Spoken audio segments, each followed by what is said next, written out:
Oh, we're live, it says. All right. It's progress. You gotta love technology, right? Sometimes, yeah. When it works, right? Yeah. When you don't want to take it a hammer to it anyway. All right, so welcome this morning. Let's introduce our guest, an accomplished functional medicine practitioner, chiropractor, author, and lecturer who's an expert in resolving chronic illnesses such as metabolic disorders, diabetes, fibromyalgia, chronic fatigue, and many more. It's a true pleasure to have you with us this morning, my friend, Dr. Anthony Talorico. How are we doing? Hey, great. Thanks for having me on, Gabe. Yeah, it's great to connect, man. So why don't you start out telling us a little bit about yourself? Okay. Well, I've been in practice since 1995. I went to Life College, undergrad at Rutgers University. My whole life, I was into, sports and performance and all that kind of stuff, just trying to, really trying to get the most out of what, God gives us. And that kind of led me into more holistic health because, we were big into supplementation and lifestyle and exercise. And that transition went from, oh, this is great for this subsect of people, but there's a whole group of people out there that are sick, that have all these health problems, and they don't know where to go. And so that led me towards natural healthcare because I felt like the knowledge I had already, taken in and implemented in my life was going to be relevant to a lot of other people. Awesome. So that's kind of how you transitioned from athlete to functional medicine doctor, essentially. Yeah, and just seeing. So I was driving my daughter home from a diving practice. So she was a competitive diver. She still is. And so I was driving back from Pitt, which is downtown Pittsburgh, and there was a sign. And a sign, it said 86 million people in the United States are pre-diabetic. And I was like, that can't be right. But it was. And not only that, the number has now been revised and updated, and it's over 100 million people. And as I thought about that, I realized a lot of those people were my family members, like my aunts, uncles, father, all had metabolic syndrome. And it just kind of spoke to me, and it just said, the way that this is being treated, handled, diagnosed is just missing the target completely.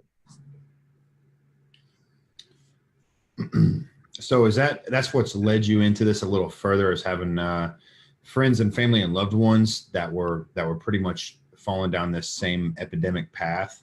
Definitely. And then seeing my patient populations, more and more of this, and listening to their frustration and their stories about how they just don't get well, or they can't lose weight, or they just don't recover.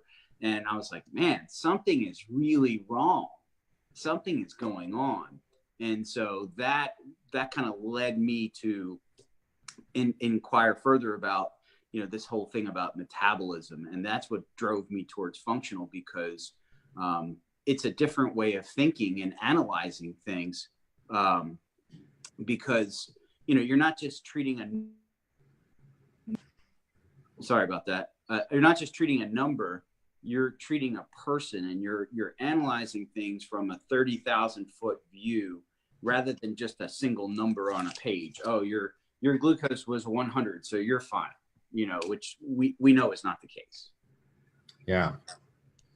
So what are some of the ways that people are being mismanaged, misdiagnosed, and misinformed about their conditions that you see in practice? So it starts with day one. When a person goes to their primary doctor, they typically run 2 blood tests. They run, a glucose test and an HbA1c. And if those numbers fall into the established normals, they're pretty much told they're fine.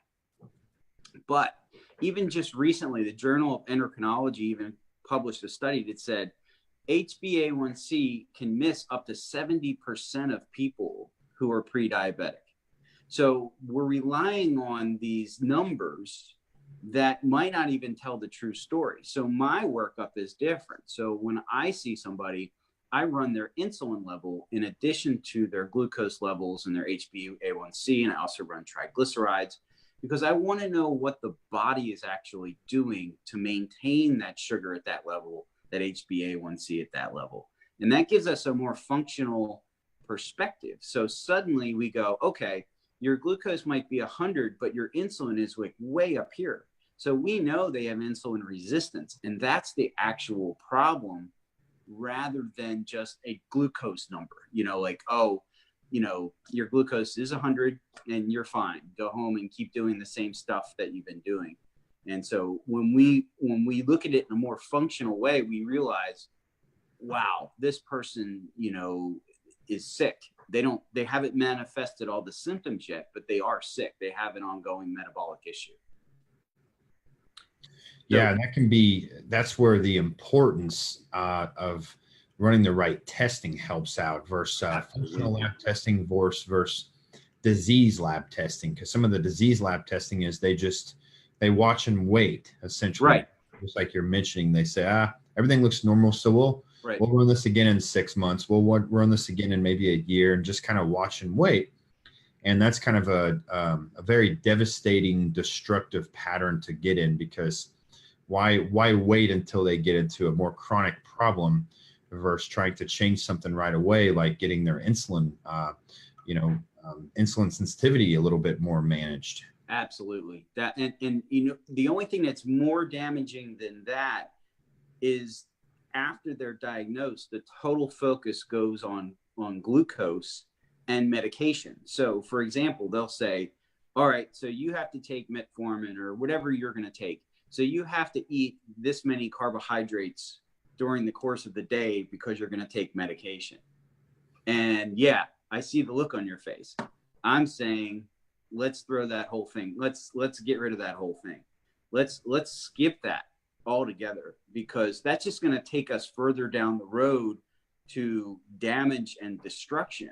And so they even do this with people who are on insulin. So if you're on insulin, you can, eat a bad meal and then sweep it under the rug with insulin, thinking that that's a wash because my sugar didn't go up too high.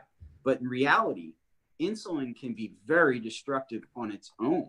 Insulin is 50% of this equation because it's an anabolic hormone, which means it's building up muscles and fat and all that, but it's also causing growth of the lining inside of the artery. So it's making that artery, the lumen of the artery, get smaller by anabolic process. So they get hypertension, they get heart disease. And insulin can fuel growth of cancer because a lot of cancerous cells have an enormous amount of insulin receptors. So just hammering people with insulin is a big part of the problem and the disease process that we have nowadays. Yeah, and insulin itself is a messenger, and what it really says is store fat, don't burn muscle at all. Right. And so people, when they have this high fasting insulin level, we know that they have metabolic syndrome already. They're just not clinically diagnosed. So it's the canary in the coal mine. And people fight all the time about this, because their doctors will say, well, you don't need that test. And I'll be like, why not? I mean, it's not an expensive test. It's not an elaborate test. It's just, you're already getting your blood drawn. Add that in. And so in 2018, I spent, a good part of the year writing a book.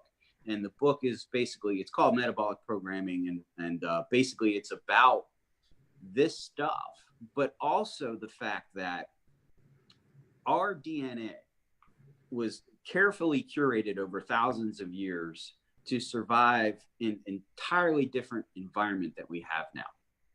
Like Joe Caveman didn't have a TV, a refrigerator, heat, access to food whenever they wanted. So that DNA that allowed us to survive through that harsh circumstances is the same DNA that's in us now. And yet most of us walk around in, a comfortable 70-degree bubble. We don't have to worry about those stresses. We have ample food. We have way too much food. And we have sleep problems. We have circadian mismatch. We have EMF, blue light. We've got bombarded with all of these things that our DNA was never set up to survive. And that's why we're developing metabolic disease and cancer at the rate that we are. Yeah, the amount of sugar tremendously has changed, and our food really, it's difficult to even call it food anymore. It's all technologically manipulated, manufactured, processed. And again, like our ancestors with, when we were caveman Joe, they didn't have sugar. They'd have berries, maybe some really sour tart fruit. And the rare occasion they would come across honeycomb. Honey is exactly it. And what would they do when they came across it? Just consume it, because it was as much as possible, right? Yeah. And that's in the DNA. That's a survival mechanism. So every time you open your cupboard, if you have Twinkies, Ho-Hos, gummy bears, and chips there, you're going to be drawn to consuming it. It's just part of what allowed us to survive through, scarcity. When we look at it in a physiological sense, you have 4 hormones that can elevate blood sugar, but only one that lowers it. So what from an evolutionary standpoint was more important, to raise your sugar or lower it? Well, to raise it, because we only have one real storage hormone, but we have 4 things that can liberate energy and get us moving. So we were designed to survive from fat supply, from storage, from and in the times of famine, very, very efficiently. And now we have the absolute opposite. We have abundance, and it's killing us. And our newest generation of people who are sick are kids. So if we think 100 million people, that's 1 in 3. A lot of those are children. Yeah. And the amount of chronic illness in children today is downright frightening. In 1945, 4% of the entire population had chronic illness. And now in 2015 alone, 46% of children alone have chronic illness. So we are losing ground substantially. Yeah. And the thing is, nobody's talking about it. It doesn't make the news. It's not sensational. It's not Ebola. It's not Zika. You're not going to turn on your news and hear about metabolic syndrome, but 1 in 3 people that you see have it. So one day I was flying home from a Health Experts Alliance in Atlanta, and I'm in the airport, and there's all these people there, and I'm thinking to myself, 1 in 3 people that I'm seeing, that I'm laying my eyes on, has metabolic syndrome, and they probably don't know it. So it's an epidemic of really staggering proportion, and we're just not addressing it, and we're not doing the right things when it presents itself. Yeah. So what are some of the biggest challenges that you see? And on that note, the food triggers, you talked about having these potential accidents in your cabinets and things like that. Right. You got to really be aware and even hyper conscious of the people that run the food manufacturers are completely aware of these triggers. That's why you go into a store. It's why you drive by a Burger King and you can just smell the triggers. So it's important to be aware of those triggers and avoid those. In the stores, the aisles that are going to trigger that survival mechanism are going to have the brightest colors and be the biggest labels and all that. So you got to really be aware that it's a trap every time you go to the grocery store, and you want to be very aware that these foods will cause you problems, and they're manufactured and they're marketed to consumers at an alarming rate. So what are some of the biggest challenges that you see with people trying to improve their own health? Well, I think the big thing is they're focused so much on single factors. Like, okay, I'm just not going to eat carbohydrates. That's all I'm going to do. And the other factors kind of get swept under the rug. Yeah, diet is really important. It's a big part of this. But so is, for example, the amount of sleep that you get. So if you ignore that, if you're in a circadian mismatch where you're getting bombarded with blue light all day, and then you go to bed and you're not sleeping well, one night of poor sleep can cause up to 50% insulin resistance the following day. And you think, yeah, it's staggering. And what if you do that 4 or 5 nights a week? What do you think is going to happen? Well, you're going to develop metabolic syndrome. And then there's medications. So beta blockers, other antihypertensives, statin drugs, antipsychotics, antidepressive medications. These have all been shown to cause metabolic syndrome too. How many people are taking those? You know, right. And then you add in that if you take more than one drug, you're not doing any kind of evidence-based medicine. You're officially an experiment, because they can't measure drugs that way. They'll measure one drug and one variable. They can't measure 2 to 3, and maybe your average geriatric patient's on 10 to 12 medications. Oh, it's polypharmacy, is ridiculous now. And so, what we're looking at is a population of patients that never existed before. Every time somebody comes in, it's a new set of things, and their primary mode of treatment, their primary care physicians, they just simply don't have time to adequately educate and go through all of these processes. So when I was at this conference, I was talking to a couple of family docs, and they said, I have about 5 to 6 minutes to see that person. So what I'm going to do is I'm going to write a prescription or two, and I'm going to hope that gets it done. And that's the truth. So I don't blame them. It's not their fault, but there needs to be an evolution in the thinking and the paradigm of, or we're going to just continue to go the direction that we're going. We're accelerating downhill, and we're going to keep going that way unless things change. They have to change up here. And then changes will begin to permeate through, and you'll see changes of the way things are managed. Yeah, I totally agree. I think that in order for people to really understand how bad it is, it has to change up here. And what I see in my experience is so many people today are stressed out. They're stressed about finances. They're stressed about their jobs. They're stressed about maybe their health challenges of either themselves or their family members or even their children. And this causes them to lose a lot of sleep. Mm-hmm. So the next thing in the morning, what they'll do is they'll usually grab a toxic coffee or a toxic energy drink of some sort to stimulate them and make them able to go through the day. Right. The problem with all these medications and with the toxins and the things that you even mentioned, the antidepressants, antihistamines, all of those things, is they automatically trigger the body into a fight or flight state. And what happens is there's a shifting in your brain from your human brain, which your problem solving and your logics and everything else is taken care of. You shift to this more primitive brain back here, and they're incapable of listening. They cannot have a conversation to save their life. You could tell them, you keep eating this and it's going to kill you. It's going to kill you slowly, and you're going to have $100,000 worth of medical bills. And they're like, wow, this is pretty devastating. I want to get this changed. And by the time they get to their car, they can't remember anything you told them.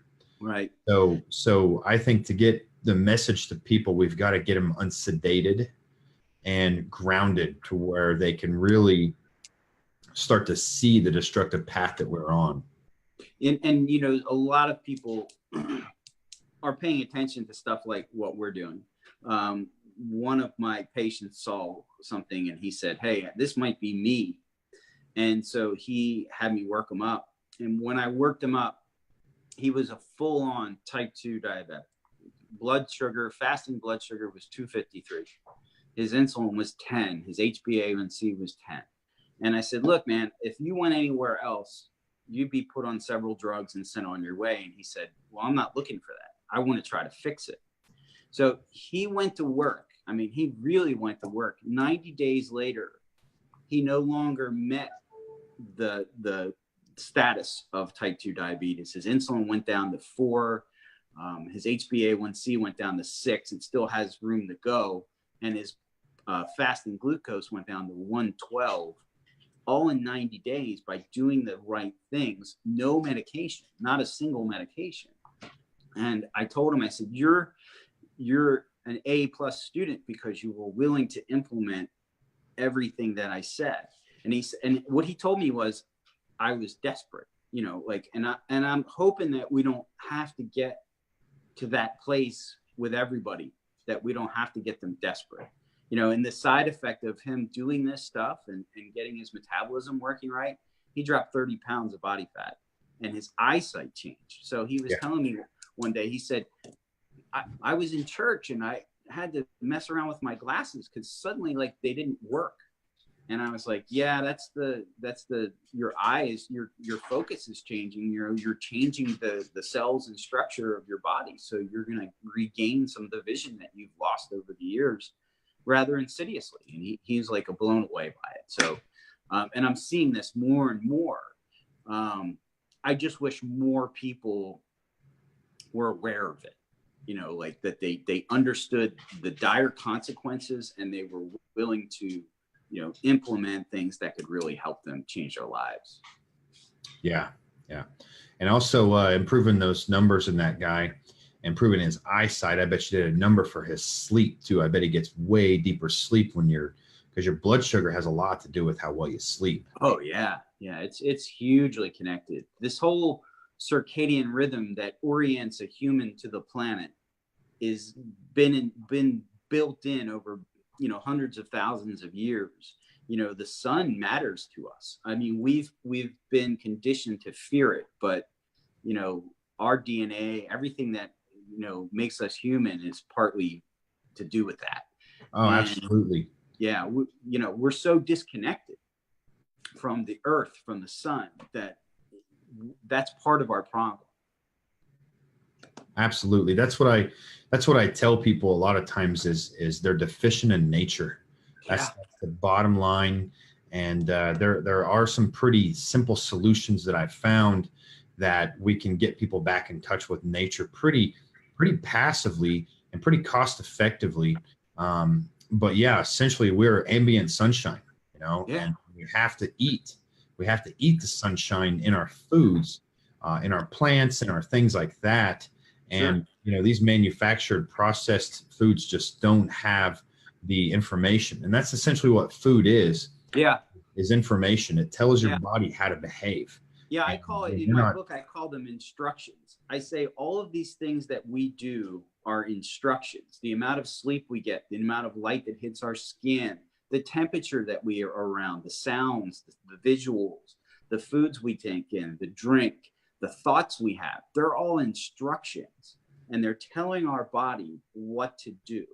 Okay. So if all of our instructions say, you know, you need to go off this path of disease and sickness, we'll do that because we're programming that's what the programming part of what I do is. It's called metabolic programming for a reason, because it's the sum total of all of the instructions that we're giving ourselves. So we need to learn just exactly what you're saying. We need to learn how to give better instructions, and then we'll have a better result. Yeah. Awesome. So is that kind of, what do you think makes your approach a little differently than, you know, getting these things resolved that stumps conventional medical doctors? What makes your approach a little different? Well, I think it's because of my view. So I'll do that 30,000 foot view, and I'll dig into things like their sleep habits, their meal habits and things. I'm not a big person on counting calories, but calories do count, and where those calories come from count. So they're not all created equal. So I'll talk to them about food, and I'll have them food journal. One of the things I'm always surprised about, and I've been a victim of this myself, is I think I ate X amount of calories, maybe 2,000. And then if you really look at it, it's probably 3,000, you know, like, you know, you underestimate all the time. And it's not that big a deal if your metabolism is healthy, but when your metabolism is sick, that is a big deal. That really pushes you in the direction of sickness. So we all know people who can seemingly eat whatever they want and never gain a pound.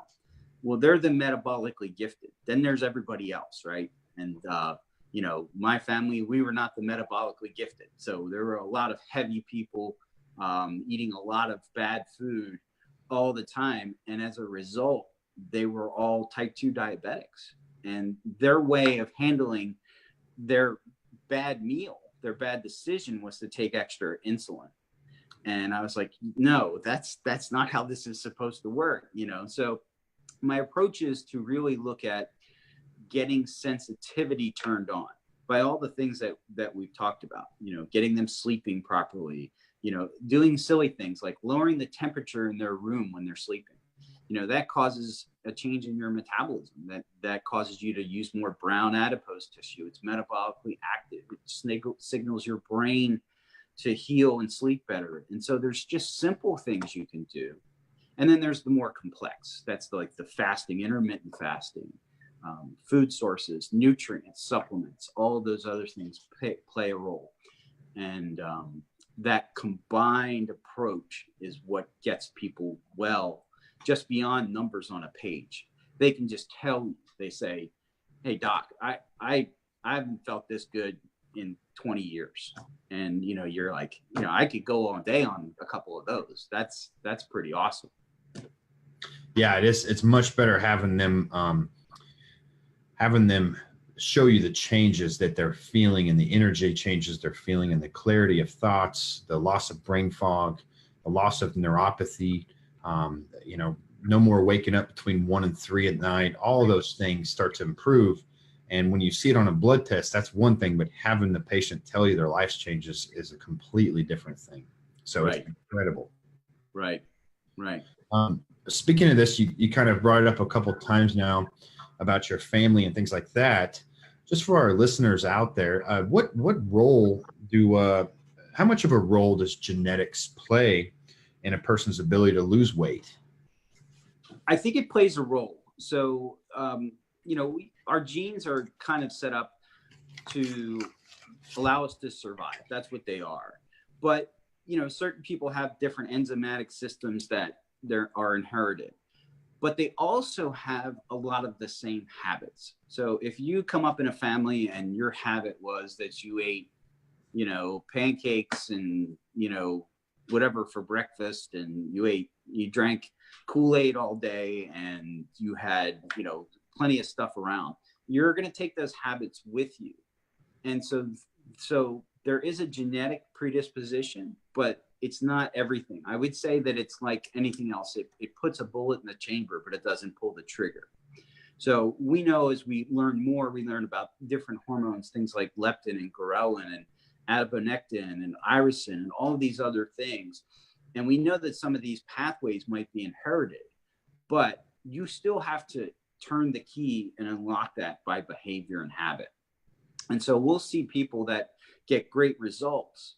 And my opinion, my approach is always, let's help you get to the best you can be, and not worry about the metabolically gifted person or the person who's artificially enhanced that's on Instagram or Facebook or whatever.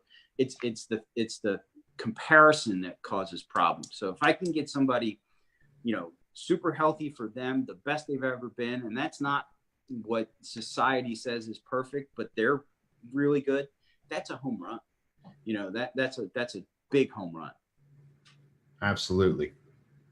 Why don't you share with us a story of one of the most surprising or amazing, you know, weight loss stories that you've had in practice? Well, I had a guy, super great guy, but he was, you know, we'd treat him and he would just seemingly never get better. And I said, I think the problem is your body is just making way too much inflammation. So it's the combination of diet, lifestyle. And I think we should approach this not as so much as a weight loss approach, but maybe it's just a total health approach. So in the beginning, he was taking 2,400 milligrams of ibuprofen every single day of his life. Yeah, that much. Because neurosurgeons said that that's how much he could take. So that's what he was taking. And that was just to manage his day. And he wasn't like super active in doing a lot of things. So I said, I think if we can get this under control, that's going to go bye-bye. So in about 4 months' time, he dropped 70 pounds and all of the ibuprofen. It's gone. Didn't need it anymore. And then he said, I actually feel like now I can exercise. Like I can actually go and, but before he couldn't. So he's a great example of somebody who just, lit it up. And it was not that hard for him. In fact, I have a testimonial of him saying it was the best thing he's ever did, and it wasn't that hard. But it's just making the right. It's like, you ever hear that story about the guy, he hires this guy to fix this submarine, and nobody can fix it, and they find this guy, and he's retired, he's 80 years old, and then they say, okay, well, we don't know anybody else. And he comes in with his wrench and he just taps this thing, and all of a sudden the motor comes to life. He sends them a bill for $10,000. And they said, $10,000, you were only there for a minute. And he said, well, you're not paying for my time. You're paying for my expertise. And since nobody else had it, I can charge a premium for it. So it's about the tweaks. It's about taking that wrench and hitting that person in the right place. Tapping that one thing that initiates health, that instead of thinking about treating a weight problem, we're going to think about making this person healthier so that the body begins to naturally lose the weight. And as well as I do that fat is a big repository for toxins. So as you're getting rid of that body fat, you're also liberating a lot of toxins, and that also makes you healthier. It's just an amazing process to see. Yeah. And I think that's probably one of the biggest contributors to why, now we're at 1 out of 3 people will be have diabetes or be obese by the time they're in college. 1 out of 3 people today. And I think it's not due to a lack of trying, because a lot of people are trying to eat better. They're trying to be more active. They're trying to lose weight. I mean, you see people all the time paying money to go to gyms and do this and that, even maybe getting personal trainers. Right. But I think the largest overlooked factor in that is that people are chronically stressed, they're chronically inflamed, and they're chronically toxic. And when you have those 3 components going on, it's going to be impossible to really get the weight loss changes that you're looking for. Especially trying the methods that you can read about in like Men's Health magazines, things like that. Yeah. Yeah. It's really an epidemic. It really is. And even though it seems unusual for us to be involved in this, it's a big part of the people that walk in our door every day. And if you attach monetary numbers to it, it will eclipse every other health problem by far. It could be $1 trillion health crisis in America alone. So that's 100 million people. It costs on average between $500 and $1,000 a month to put a type 2 diabetic on insulin. So if you think about that, if I'm using $1,000 worth of insulin a month, which I shouldn't be on anyway, I mean, I shouldn't get there. That shouldn't happen, but it does. So if I'm using $1,000 worth of insulin a month, that's $12,000 a year times 100 million people. It's $1.2 trillion. So as I sat down and looked at that, I started putting pen to paper. I said, we can't afford this. I mean, we just can't. It'll bankrupt all of healthcare. Everything that will happen in healthcare is going to be driven towards handling people with a treatable, curable condition called metabolic syndrome. And that's what kind of motivated me to do the things that I've done and implement the things and write the book and do all that stuff. Excellent. I really appreciate your hard work, because you hit on a very valuable point. I lectured to some doctors this last weekend, and what I shared with them was our numbers, our current numbers of where we are and where we're headed, with 1 out of 36 children being autistic, 1 out of 8, and I would even argue maybe even 1 out of 6 with some kind of attention deficit problem, 1 out of 4 with an allergy, 1 out of 10 with asthma, 1 out of 3 diabetic by college, 1 out of 3 obese by the time they're in college. 1 out of 2 Americans today have major depression. 1 out of 2 Americans will be diagnosed with cancer before they die. And now dementia has affected the entire population. And I said, with these kind of numbers going on, this is no longer about functional medicine. This is no longer about, vaccines. This is no longer about, what doctors write for you or this or that. This is about finance, because there's not an economic structure in existence that can handle this level of chronic inflammation and chronic disease. Right. And we've got to think of a cost-effective, simple way to reach these people and stop this trajectory of where we're going. Yeah, and that's one of the reasons why doing the stuff that you're doing, the interviews and these things are so important, because somebody's going to see this and they're going to say, that might be me. I need to find out about this. I need to investigate, or this might be my child, my 13-year-old is, not very sedentary, and he eats a lot of, bad food, and he's drinking sports drinks and Gatorade all day. And, it's the perfect formula for creating disease. And without the awareness, we're going to struggle. So the more awareness, the more information we can put out, and, just the work in this space is going to be, huge for helping people improve the trajectory of their lives and their health. Yeah.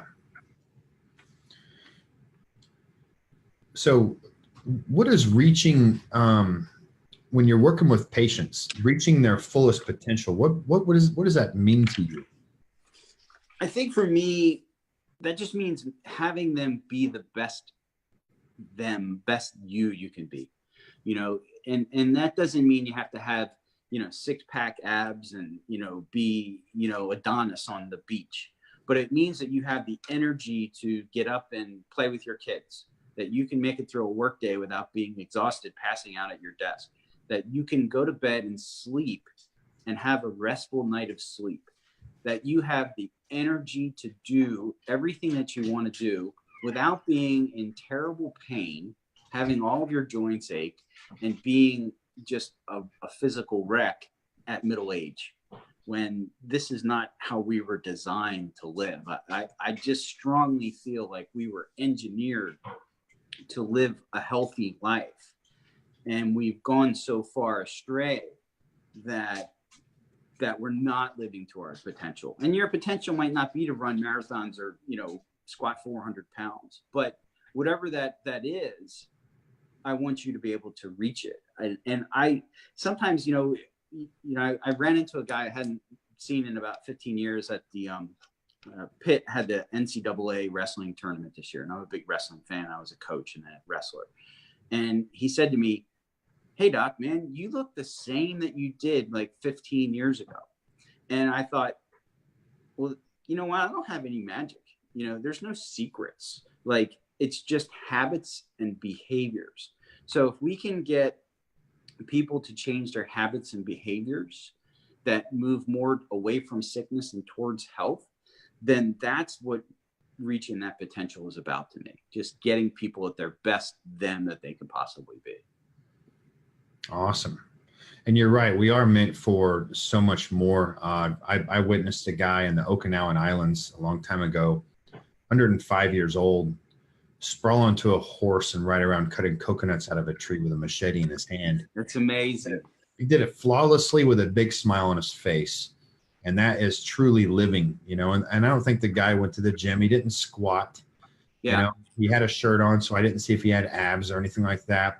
But I think what was really important was the community he was in, the available nutrition that he had, and again, the feeling of belonging with healthy relationships around him was I think, right, one of the top things in the list.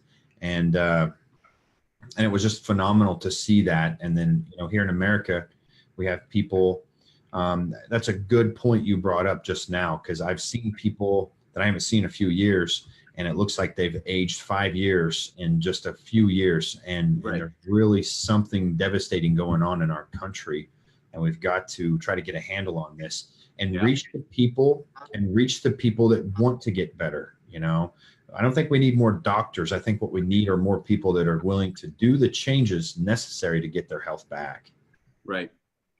It would be great to have everybody pulling on the same side of the rope, instead of having the resistance that we have among us and our patients, but also among other physicians of different types, where we're spending too much time butting heads when we could be all pulling in the same direction, getting a person along the lines towards health. Absolutely. So how can people get a hold of you? What's the best way for people to reach you? There's a lot of different ways. I have a couple of groups on Facebook. If they just go Dr. Anthony Talorico on Facebook or YouTube, there's about, I don't know, maybe 10,000 people in one of my groups. That's just Dr. Anthony Talorico. The metabolism people especially can wind up, I have a group called Metabolic Programming, and I have to approve people to come into there. It's a small, cohesive group where I give a lot of information, very detailed information, and it might not be interesting to everybody, but if this is an issue that you're concerned about, metabolic programming, you look up on Facebook. And then I have a webpage that's www.metabolicprogramming.com, and that's just kind of a landing page for people to come in and try to get more information about that. And then hopefully this book will be finished being edited, and I will get it out and probably publish directly to Amazon and make it affordable so I can get it in people's hands very quickly, because it's not about making money, it's about changing lives. And so that's a big mission for me, is to really change people's lives and change the trajectory of their health. Awesome. I can't wait to get a copy of that book myself. I'd like an autographed copy if that's possible as well. I'll definitely autograph it for you. Yeah. Well, Dr. Anthony, it's been a pleasure having you on today, man. I really appreciate the time and the expertise and the knowledge you shared with us today. We'll keep in touch. Okay. Yeah. Thank you. Thanks for having me on. I really enjoyed it. Yeah, likewise. Well, you enjoy the rest of your day, man. All right. All right. You too. Take care. Yep. Have a good one.